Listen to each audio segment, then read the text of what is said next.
अध्याय 29 मद्रासी भजनी मेला Tendulkar doctor captain हाटे और वामन नावकर की आदि की कथाएं। 1. मद्रासी भजनी मेला लगभग सन 1916 में एक मद्रासी भजन मंडली पवित्र काशी की तीर्थ यात्रा पर निकली। उस मंडली में एक पुरुष, उनकी स्त्री, पुत्री और साली थी।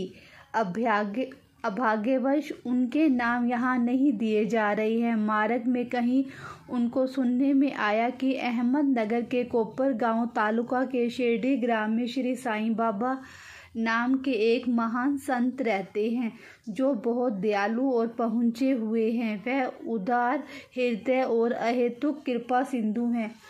वह प्रतिदिन अपने भक्तों को रुपया बांटा करते हैं। यदि कोई कलाकार वहां जाकर अपनी कला का प्रदर्शन करता है तो उसे भी पुरस्कार मिलता है। प्रतिदिन दक्षिणा में बाबा के पास बहुत रुपये इकट्ठे हो जाया करते थे। इन रुपयों में से वह नित्य 1 रुपया भगत कोंडा जी को, 3 वर्षीय कन्या अमनी को, किसी को 2 रुपये, किसी को 5 रुपये तक, 6 रुपये अमनी की माँ जमली को और 10 के 20 रुपये एक और कभी कभी तो 50 रुपये भी अपनी इच्छा अनुसार अन्य भक्तों को दिया करते थे। यह सुनकर मंडली शिरडी आकर रुकी। मंडली बहुत सुंदर भजन और गायन किया करती थी, परंतु उसका भीतरी देह तो द्रव्योपार्जन ही था। मंडली में 3 व्यक्ति तो बड़े ही लालची थे। केवल प्रधान स्त्री का ही स्वभाव इन लोगों से सर्वदा भिन्न था। उसके हृदय में बाबा के प्रति श्रद्धा तथा आदर था।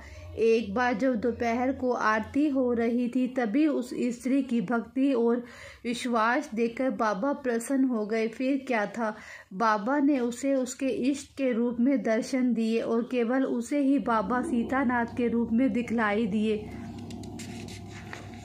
जबकि अन्य उपस्थित लोगों को सामान्य ही। अपने प्रिय इष्ट का दर्शन पाकर वह द्रवित हो गई तथा उसका कंठ रुध गया और आंखों से अश्रुधारा बहने लगी। तभी प्रेमोन्मत्त होकर वह ताली बजाने लगी। उसको इस प्रकार आनंदित देखकर लोगों को कौतूहल सा होने लगा, परंतु कारण किसी को भी ज्ञात ना हो रहा था। दोपहर के पश्चात उसने वह भेद अपने पति से प्रकट किया। बाबा के श्री राम स्वरूप में उसे कैसे दर्शन हुए इत्यादि उसने सब बताया। पति ने सोचा, मेरी स्त्री बहुत भोली और भावुक है, अतः इसे राम का दर्शन होना एक मानसिक विकार के अतिरिक्त कुछ नहीं है। उसने ऐसा कहकर उसको उपेक्षा कर दी कि कहीं यह भी संभव हो सकता है कि केवल तुम्हें ही बाबा राम के रूप में दिखे और अन्य लोगों को सदैव की भांति। स्त्री ने कोई प्रतिवाद ना किया, क्योंकि उसे राम के दर्शन जिस प्रकार उस समय हुए थे वैसे ही अब भी हो रहे थे। उसका मन शांत, स्थिर और तृप्त हो चुका था। आश्चर्यजनक दर्शन। इसी प्रकार दिन बीतते गए। एक दिन रात्रि में उसके पति को एक विचित्र स्वप्न आया। उसने देखा कि वह एक बड़े शहर में पुलिस ने गिरफ्तार कर रस्सी से बांधकर उसे कारावास में डाल दिया है। तत्पश्चात ही उसने देखा कि बाबा शांत मुद्रा में सिंकचों के बाहर उसके समीप खड़े हैं।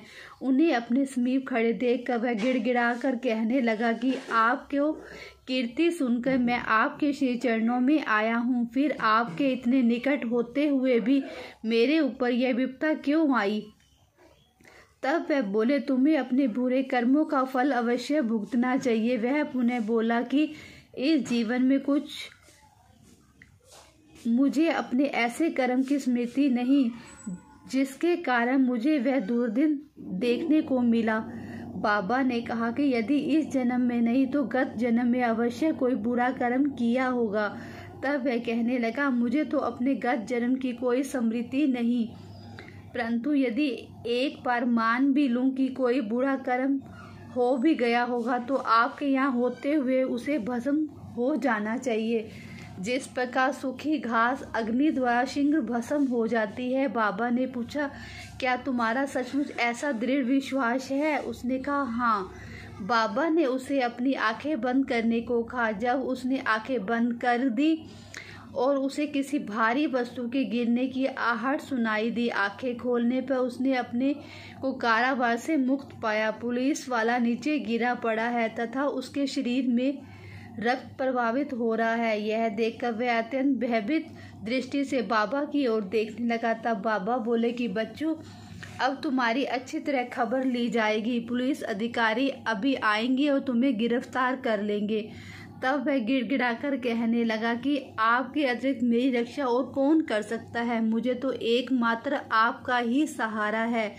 भगवान, मुझे किसी प्रकार बचा लीजिए। तब बाबा ने फिर उससे आंखें बंद करने को कहा। आंखें खोलने पर उसने देखा कि वह पूर्ण मुक्त होकर सिंचों से बाहर खड़ा है और बाबा भी उसके समीप ही खड़े हैं।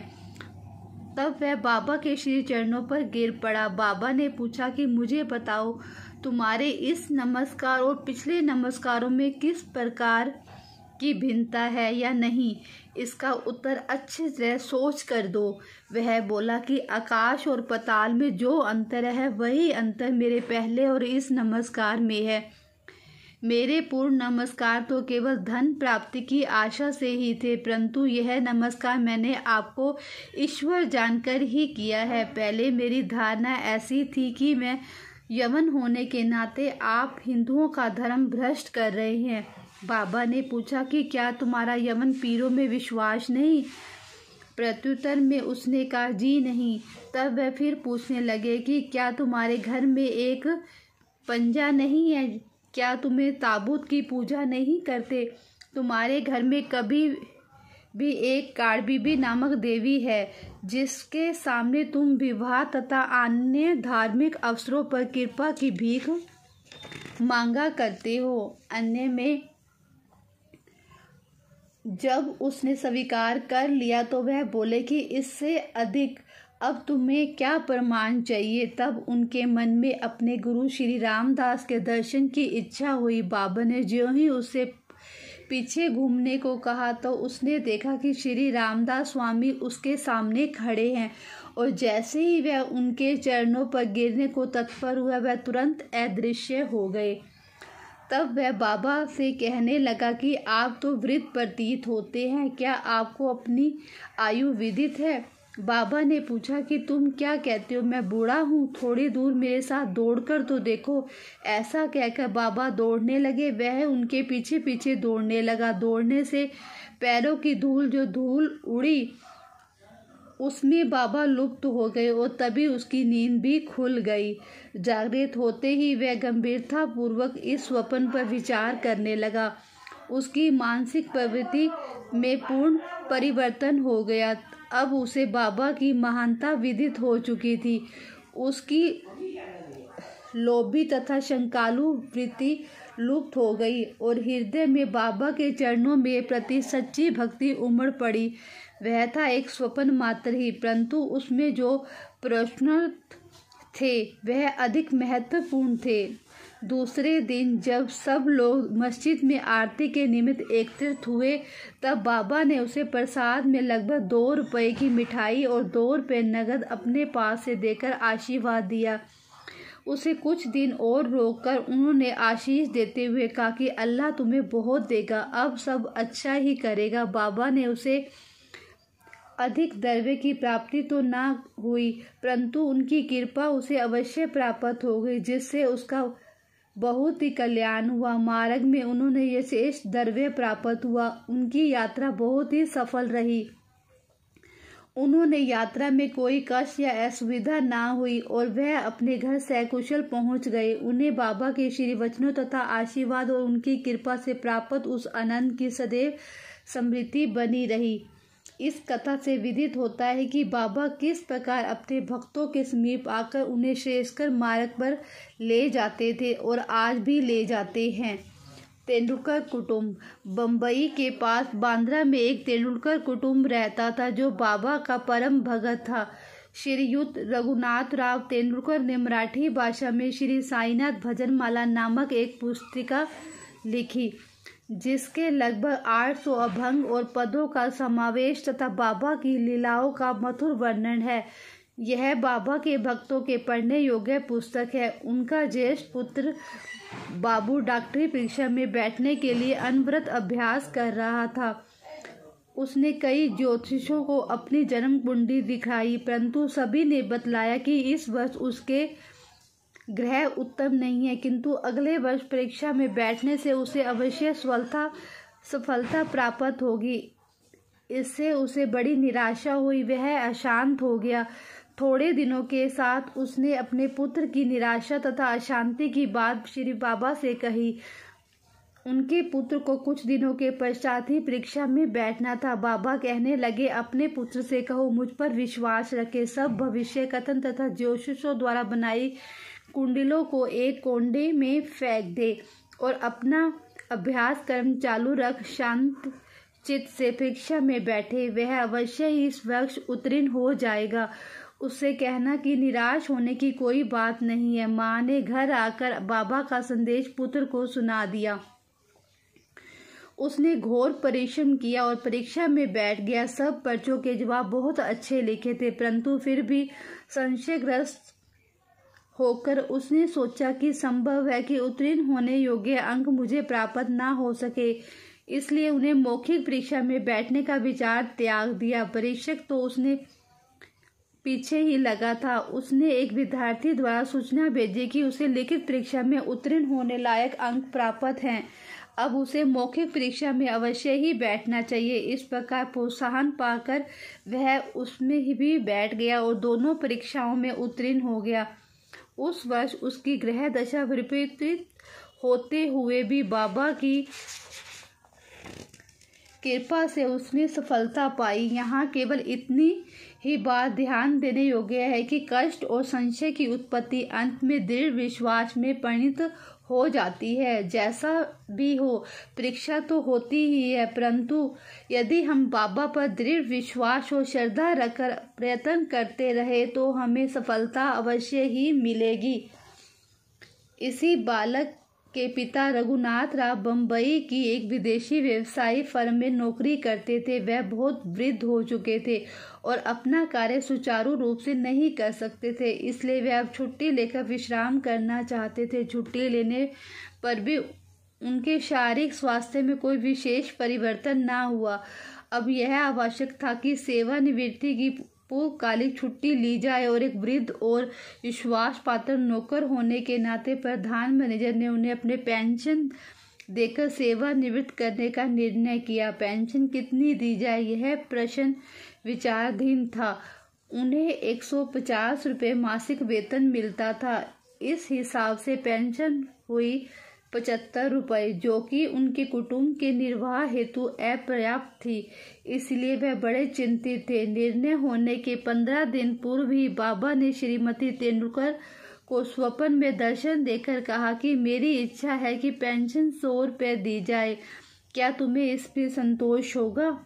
श्रीमती तेंदुलकर ने कहा कि बाबा, मुझ दासी से आप क्या पूछते हैं?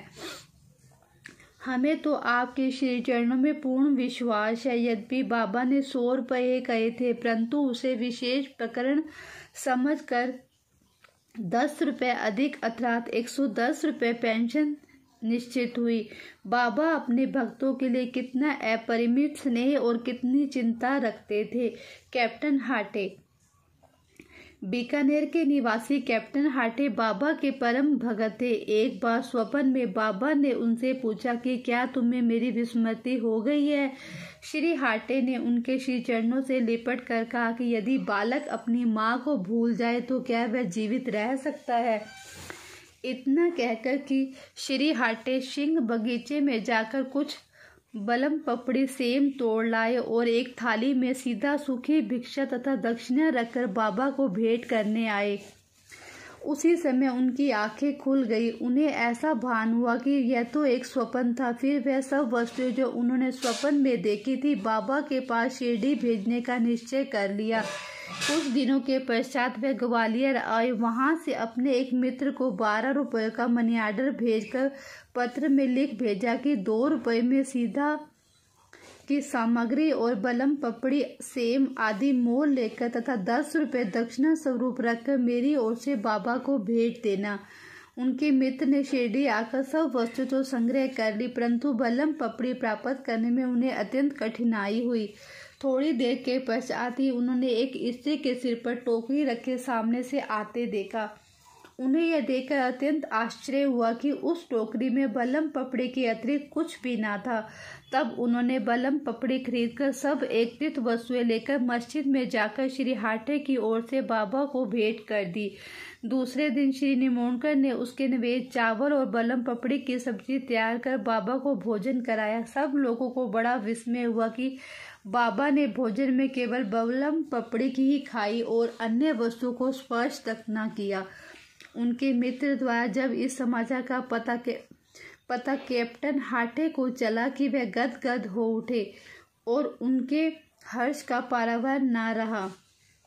पवित्र रुपया। एक अन्य अवसर पर कैप्टन हाटे ने विचार किया कि बाबा के पवित्र कर कमलों द्वारा स्पर्शित 1 रुपया लाकर अपने घर में अवश्य ही रखना चाहिए। अचानक ही उनकी भेंट अपने एक मित्र से हो गई जो शिरडी जा रहे थे। उनके हाथ में श्री हाटे से 1 रुपया भेज दिया। शिरडी पहुंचने पर बाबा को यथा योग्य प्रणाम करने के पश्चात उसने दक्षिणा भेंट की, जिसे उन्होंने तुरंत ही अपनी जेब में रख लिया। तत्पश्चात उसने कैप्टन हाटे का रुपया भी अर्पण किया, जिसे वह हाथ में लेकर गौर से निहारने लगे। उन्होंने उसका अंकित चित्र ऊपर की ओर अंगूठे पर रख कर खनखनाया और अपने हाथ से लेकर देखने लगे। फिर वह उनके मित्र से कहने लगे, उदी सहित वह रुपया अपने मित्र को लौटा देना। मुझे उनसे कुछ नहीं चाहिए। उनसे कहना कि वे आनंद पूर्वक रहे। मित्र ने ग्वालियर आकर यह रुपया हाटे को देकर वहाँ जो कुछ हुआ वह सब कुछ उन्हें सुनाया, जिसे सुनकर उन्हें बड़ी प्रसन्नता हुई। उन्होंने अनुभव किया कि बाबा सदैव उत्तम विचारों को प्रोत्साहित करते हैं। उनकी मनोकामना बाबा ने पूर्ण कर दी। श्री वामन नार्वकर। पाठकगण अब एक मित्र कथा श्रवण करे। एक महाशय जिनका नाम वामन नार्वकर था, उनकी साईं चरणों में प्रगाढ़ प्रीति थी। वह एक बार ऐसी मुद्रा लाए जिसके एक ओर राम लक्ष्मण और सीता तथा दूसरी ओर कर्म मुद्रा में मारुति का चित्र अंकित था। उन्होंने यह मुद्रा बाबा को इस अभिप्राय से भेंट की कि वह अपने कर स्पर्श से पवित्र कर उदी सहित लौटा दे, परंतु उन्होंने उन्हें तुरंत अपनी जेब में रख लिया। श्यामा ने वामन राव की इच्छा बताकर उनकी मुद्रा वापस करने का अनुरोध किया। तब वह वामन राव के सामने ही कहने लगे कि यह भला उनको क्यों लौटाई जाए, इसे तो अपने पास ही रखना चाहिए। यदि वह इसके बदले में 25 रुपया देना स्वीकार करे तो मैं उसे लौटा दूंगा। वह मुद्रा वापस पाने के हेतु श्री वामन राव ने 25 रुपये एकत्रित कर उसे भेंट किए। तब बाबा कहने लगे कि इस मुद्रा का मूल्य तो 25 रुपयों से भी कहीं अधिक है। श्यामा, तुम इसे अपने भंडार में जमा करके अपने देवालय में प्रतिष्ठित कर इसका नित्य पूजन करो। किसी का साहस ना था कि यह सब पूछ ले कि उन्होंने ऐसी नीति क्यों अपनाई। यह तो केवल बाबा ही जाने कि किसके लिए कब और क्या उपयुक्त है। श्री सतगुरु साईनाथ प्रणमतु शुभ भवतु।